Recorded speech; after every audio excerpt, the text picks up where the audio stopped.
To start, our refrigeration topic for today is product load. It is also known as cooling load from products or total refrigeration load. It is equal to the sum of the cooling load from products and the heat gain or loss from into the external sources or unavoidable losses. So yung total heat load is yung heat na dapat natin tanggalin sa isang product para mapalamig. Plus yung unavoidable losses natin. So based on this formula, why do we even consider losses? So let's use refrigerators as an example. So refrigerators are not perfectly insulated. So may pumapasok na init doon because as we all know, heat flows from hot to cold. So yung surrounding heat is pumapasok sa ref natin. So nagkakaroon ng infiltration of heat sa system natin. So nadadagdagan yung init na kailangan tanggalin ng system natin. Kaya natin siya consider. Next is the total refrigeration load or refrigerating capacity to make ice is equal to the sum of the chilling load, freezing load, cooling load, and unavoidable losses. So before we delve into ice refrigeration or ice making, let's talk about first the concept of boiling of water. So, ang gagawin natin muna, di ba, bago tayo makapagpakulo ng tubig, let's say, for example, para maging steam siya, is paakakitin muna natin yung temperature ng water natin to saturation temperature. So, doon na nag-start na mag-condense, mag-boil at 100 degrees Celsius and 101.325 kPa. Para maging steam naman yung water natin at constant temperature at 100 degrees Celsius, unti-unti natin paaakitin yung water. Dito na yung wet vapor, wet steam, and paaakitin pa natin yun until mag-superheated.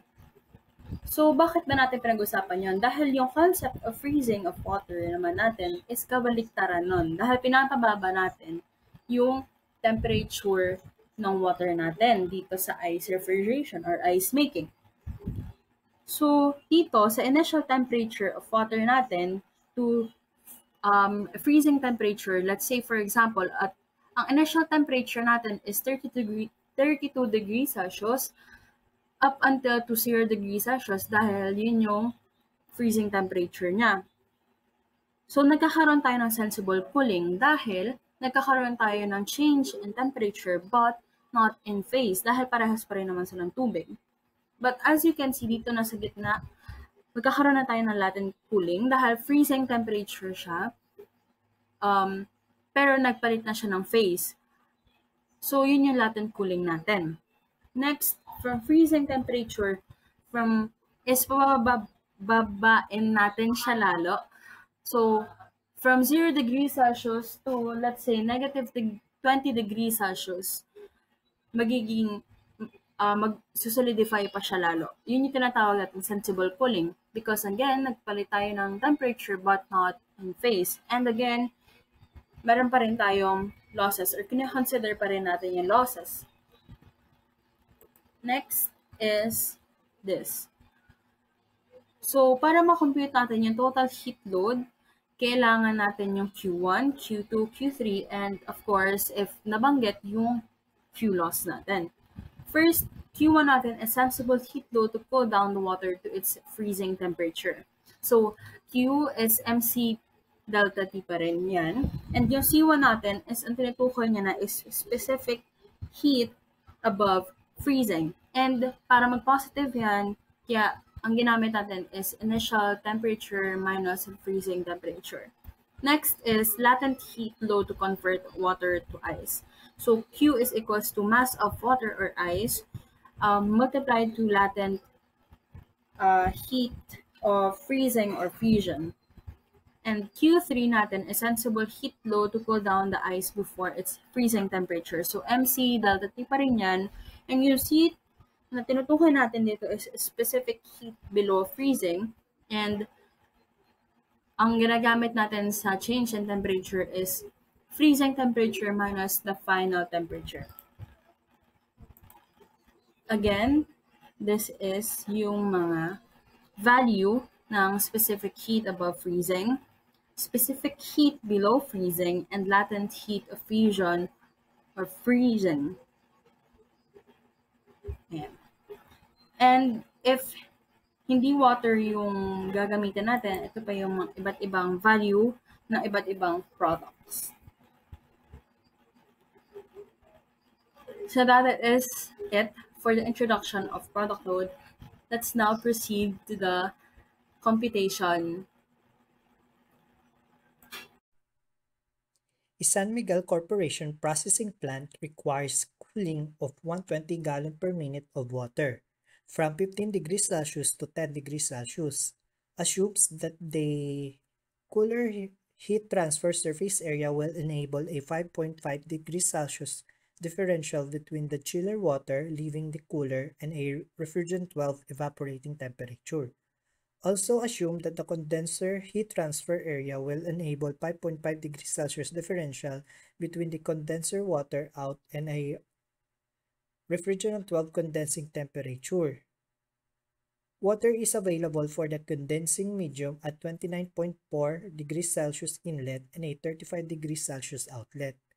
Assume no liquid subcooling or suction gas superheating. Find the tons of refrigeration. So first, ilalagay muna natin yung mga given. Ang given natin, meron siyang volume na 120 gallon per minute. And meron din siyang temperature ng water na binigay na yung inlet natin is 15.6 degrees Celsius at may outlet tayo na 10 degrees Celsius temperature ng water. Meron ding binigay na temperature differential between the chiller water at saka ng refrigerant 12 evaporating temperature na 5.5 degrees Celsius. Tapos, meron din ulit siyang binigay na 5.5 degrees Celsius ng differential naman ng condenser water at saka ng R12. So, temperature to ng condenser water at saka ng R12. While ito namang isa is yung sa chiller water at saka ng R12. Then, meron ulit siyang binigay na temperature sa inlet ng condenser water na 29.4. Meron din siyang outlet ng temperature ng condenser water na 35 degrees Celsius. I-assume daw natin na no liquid subcooling and suction gas superheating. So, find the tons of refrigeration. So, yung required na hanapin is yung Q into na yung unit niya is TOR kasi nga tons of refrigeration. Gagamitin natin formula is yung Q mCp delta T. While ito naman is T1 minus T2. Okay. Since makikita talaga natin dito sa formula, di ba kailangan ng mass? Yung binigay lang natin dito is volume. So, yung volume nito, magre-represent siya ng mass. So, para makuha natin yung mass natin, ang mass is 120 gallon per minute. I-change natin itong unit nito. Kailangan natin siya magiging kilogram. Kailangan natin siya magiging kilogram over second. So, ano natin to? In 1 gallon, may 3.785 liters. And in 1 minute, may 60 seconds. And in 1 liter, may 1 kilogram. So, cancel lang natin. Cancel tong gallon, cancel tong minute, cancel tong liter.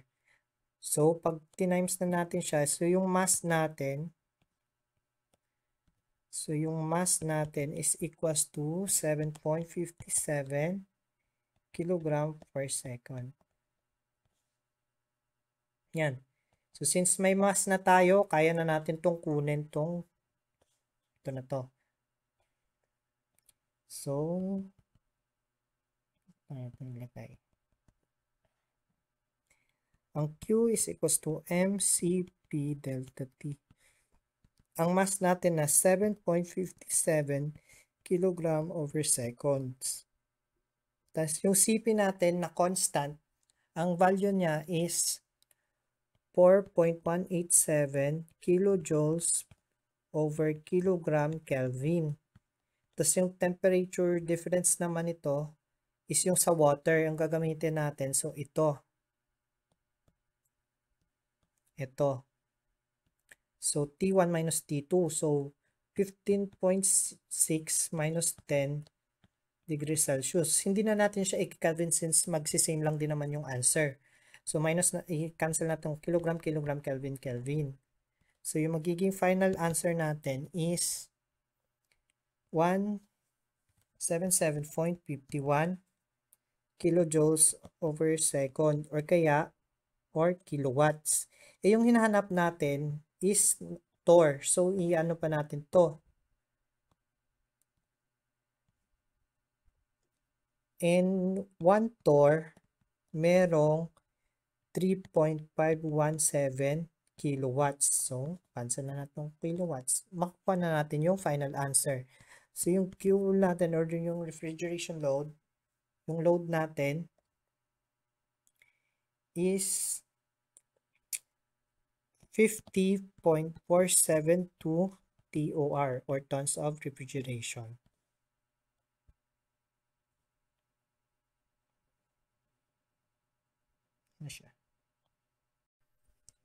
Magnolia Dairy Product plant must cool a 4,000 gallons of fresh milk received from the farm per day from an initial temperature of 80 degrees Fahrenheit to a temperature of 38 degrees Fahrenheit in 5 hours. If the density of milk is 8.6 pound per gallon, specific gravity is 1.03 and a specific heat of 0.935 BTU per pound Rankine, what must be the capacity of refrigerating machine in tons? So, una natin gagawin is isusulat muna natin yung given. May binigay siya na volume na 4,000 gallon. Then, meron siyang initial temperature na 80 degree Fahrenheit at saka 38 degrees Fahrenheit. Meron din siya binigay na time, 5 hours daw. Meron siyang density ng milk, 8.6 pound per gallon. Then, meron siyang specific gravity na 1.03 at saka specific heat ng 0.935 BTU per pound Rankine. Ang required nating hanapin is yung capacity. So, yung Q in TOR. So, yung formula na gagamitin is Q MCP delta T, which ito is T1 minus T2. Since wala pa tayong mass, hanapin muna natin siya. Ang mass para makuha is volume over time. Tapos since may given siya na density ng milk, ito times natin siya sa density ng milk. So, yung volume natin na 4,000 gallon over 5 hours, times natin siya sa density ng milk na 8.6 pound per gallon. So, meron tayong mass ngayon na gallon. So, 4,000. Meron tayong 6,880 pound per hour. Then, since nakuha na natin yung mass, pwede na natin itong kunin yung capacity. Na Q is equals to MCP delta T. So, yung 6,800 natin, 880 natin na pound per hour na mass. Times natin sa CP na given na 0.935 BTU per pound Rankine. Tapos, yung delta T, yung T1 minus T2. So, 80 minus 38 degree Fahrenheit. Di na natin need i-change tong Fahrenheit into Rankine since magsisame lang din naman yung answer. So, kakancel na lang natin yung pound at saka Rankine na. So, yung magiging final answer natin is 270 177.6 BTU per hour. Yung kailangan natin is TOR. So, kailangan pa natin siya i-change ito ay TOR. In 1 TOR, may 12,000 BTU per hour. Then, cancel natin itong BTU per hour, BTU per hour. So, yung final answer natin ngayon, o yung capacity, is 22.5148 TOR. So, ito na yung ating magiging final answer.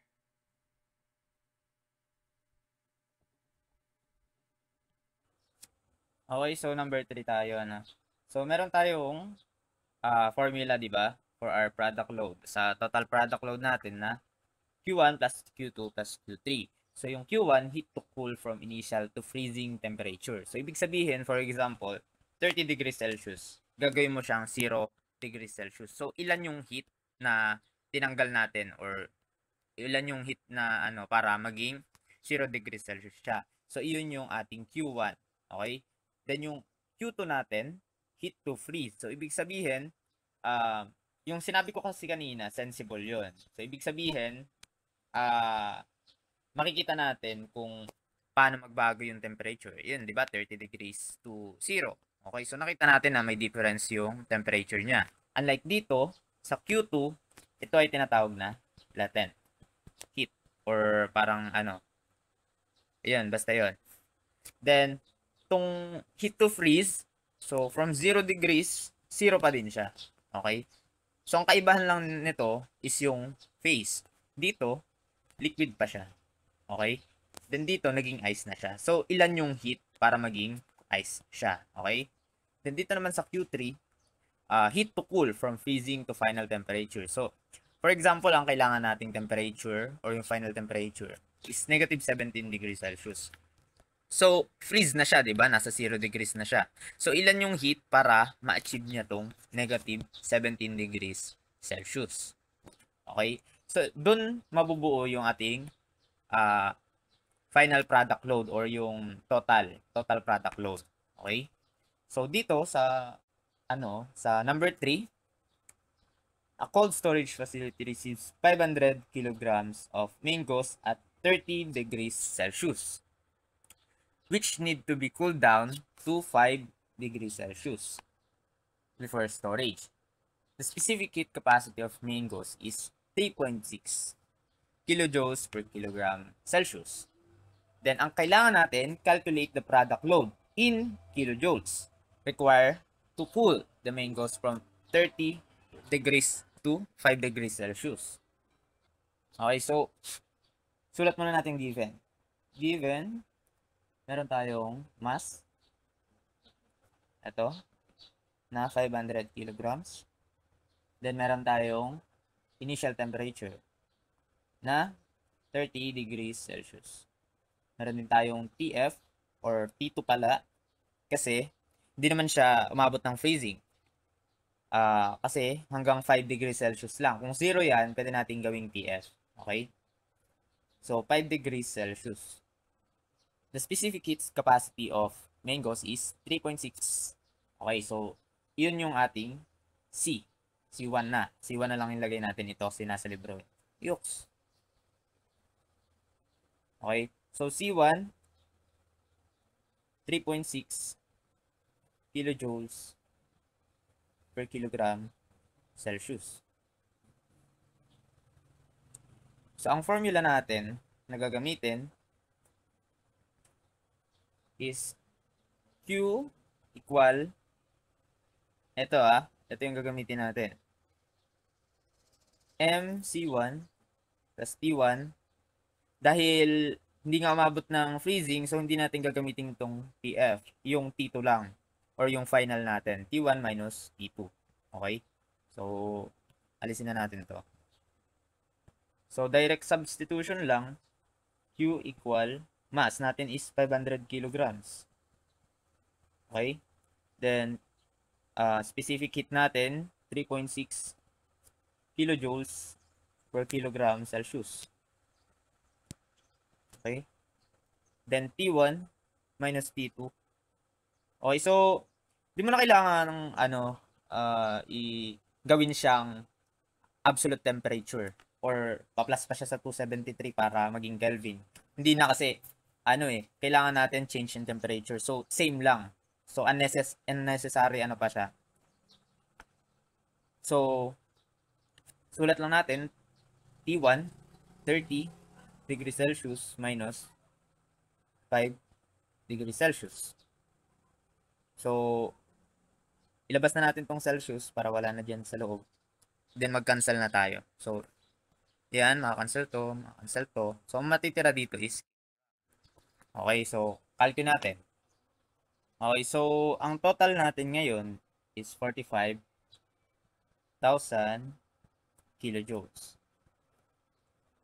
So ito yung product load na kailangan natin.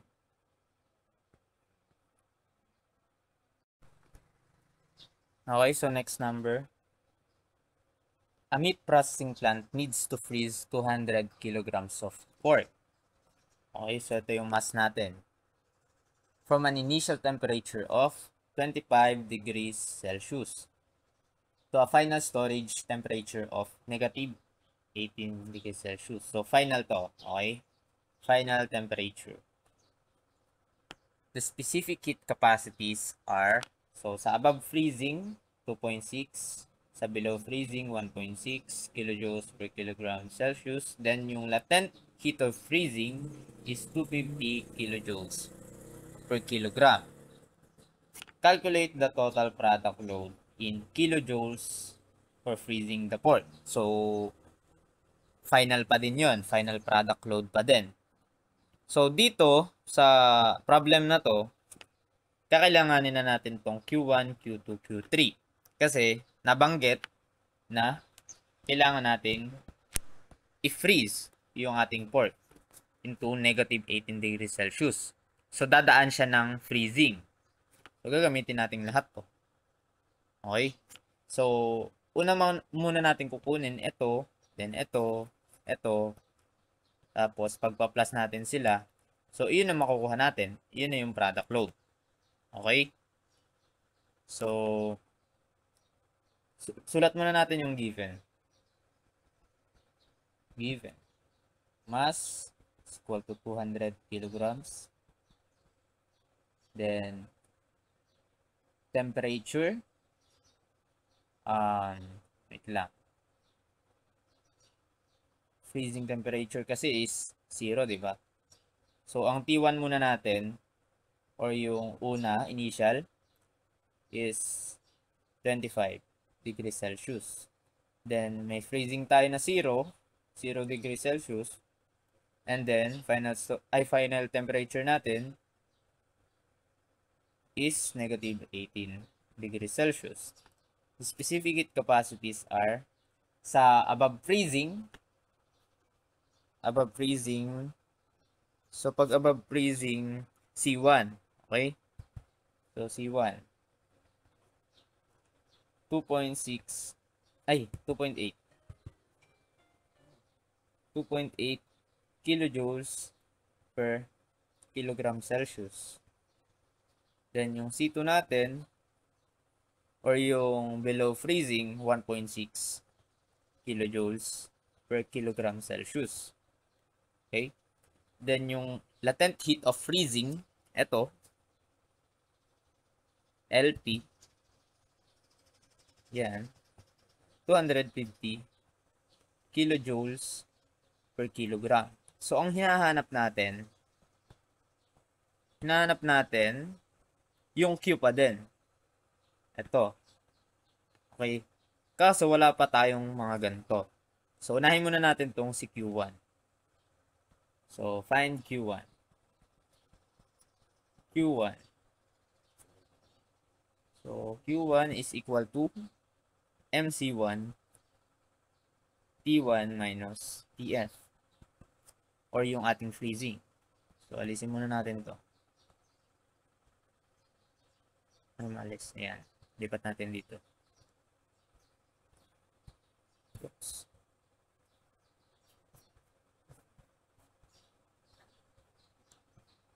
Ayan. So, direct substitution lang. Mas natin, 200 kilograms. Then, yung C1, 2.8 kilojoules per kilogram Celsius. And then, yung temperature difference natin, 25 minus yung freezing. So, 0. So, labas na natin si 0, ay yung degree Celsius, then cancel na natin pati yung kilogram. So, matitira dito is kilojoules. Okay? Pero for Q1 pa lang yun. So, calculate natin. So, meron tayong 14 kilojoules. 14,000 kilojoules. So, for Q1 yun. Okay? So, next natin, Q2.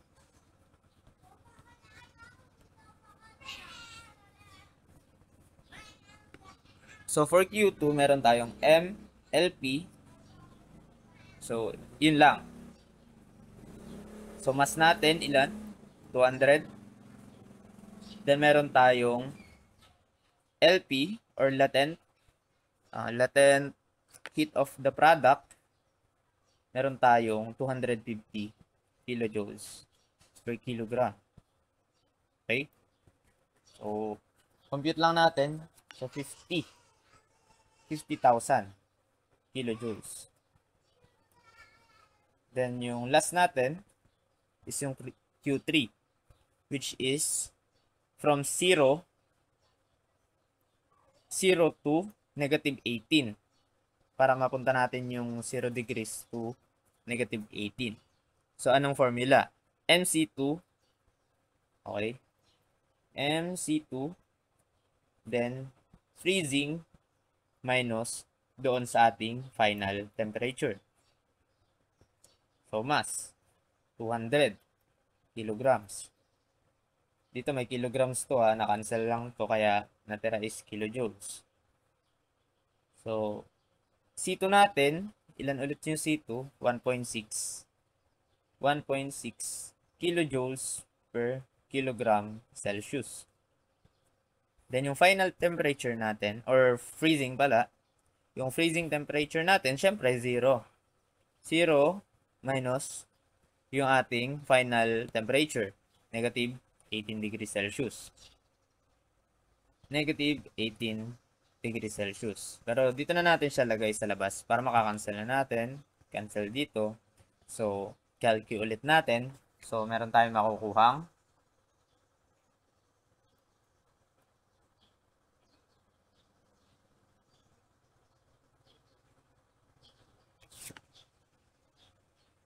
5,760 kilojoules. So, para makuha na natin yung Q or yung Q total, okay? Kapag plus na lang natin itong tatlo, Q2 plus Q3. Okay? Then, so ilan ulit yung Q1 natin? 14,000. 14,000 kilojoules plus Q2 natin, 50,000 kilojoules plus 500 or 5,760 kilojoules. So, ilan? So, meron tayong 69,760 kilojoules. So, ito na yung ating Q total.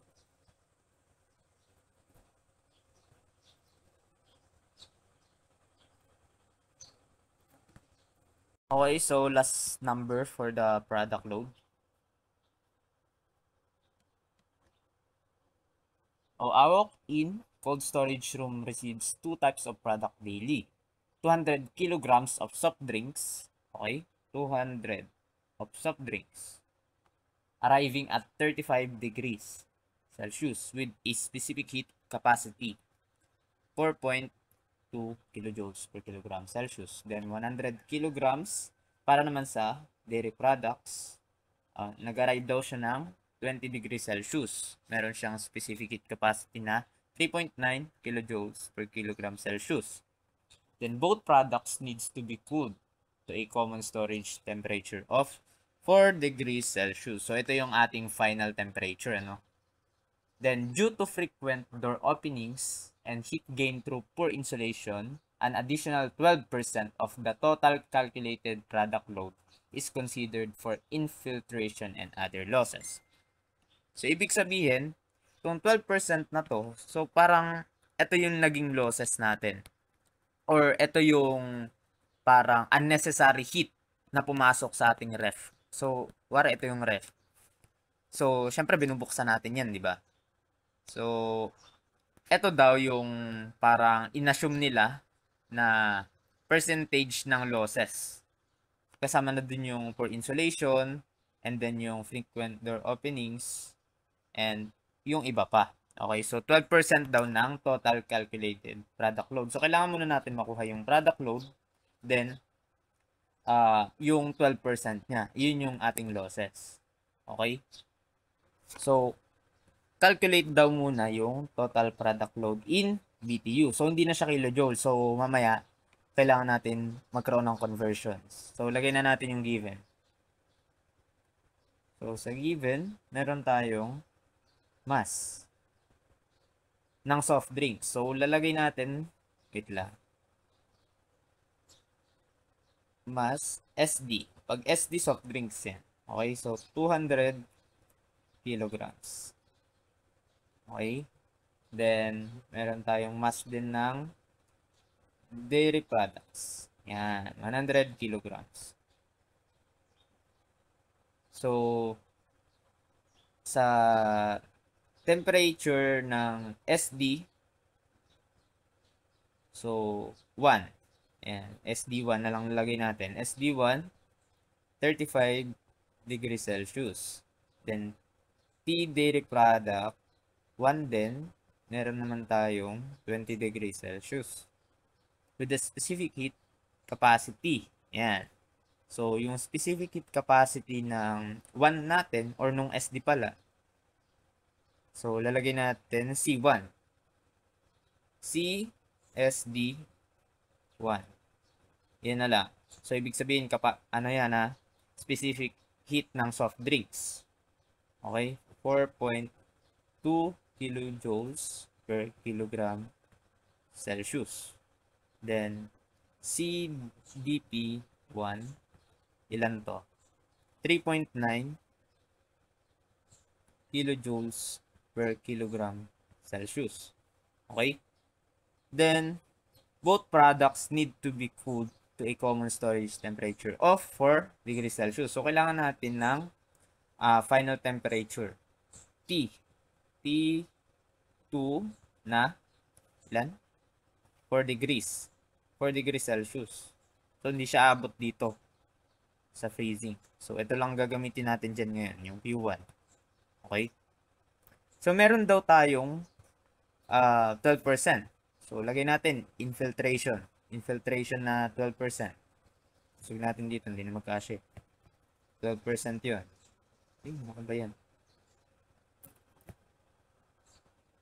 Infiltration.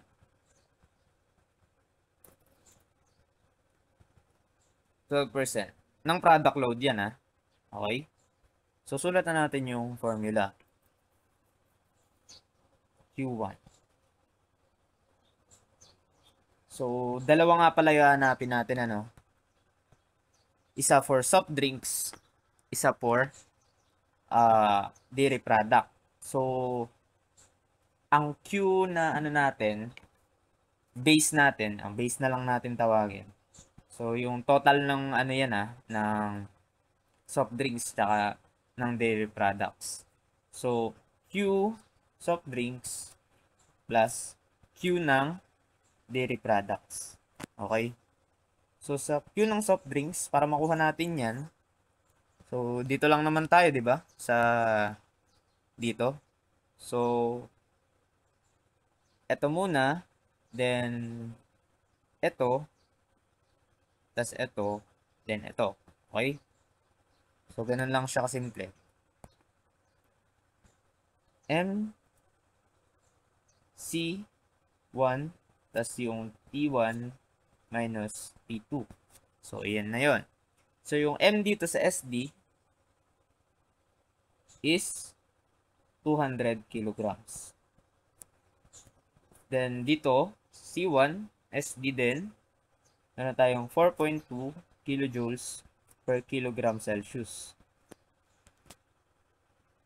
Sa T1, okay, sa soft drinks 35 degrees minus yung temperature natin na final, which is same lang, 4 degrees Celsius. So, cancel ulit. Cancel. So, ang makukuha natin,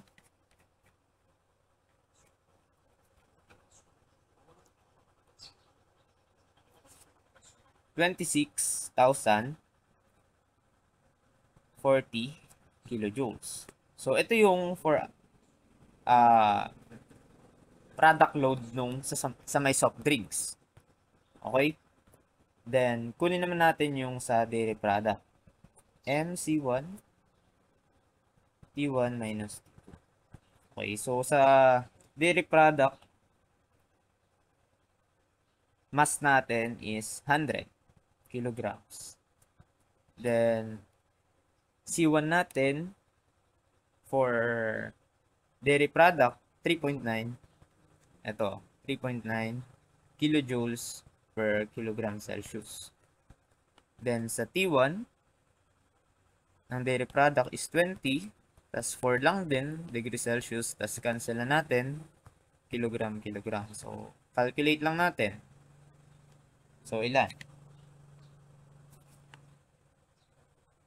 So, meron tayong 6,240 kilojoules. So, meron na tayo dito sa dalawa. So, compute na natin sila. Q-base. So, 26,040 kilojoules plus itong 6,240 kilojoules. Okay? So, ang Q-base natin, 32,280 kilojoules. Okay? So, iyan yung pagbabasihan natin ng product load nang walang losses. Pero may losses tayo which is tinawag nating infiltration. So, okay? So, para makuha natin yung total talaga, okay? Kailangan nating Q-base plus yung 12% ng Q-base. Okay, so paano natin makuha yun? Q-base times 12%, which is 0.12. Okay? So, Q-base, 280 kilojoules plus 280 kilojoules times 0.12. Okay? So, ilan? So, meron tayong 36,153.6 kilojoules. Okay? So, ito na yung Q total. Pero, naka-kilojoules siya. So, kailangan natin gawing BTU. So, paano yun? So, para magiging BTU siya,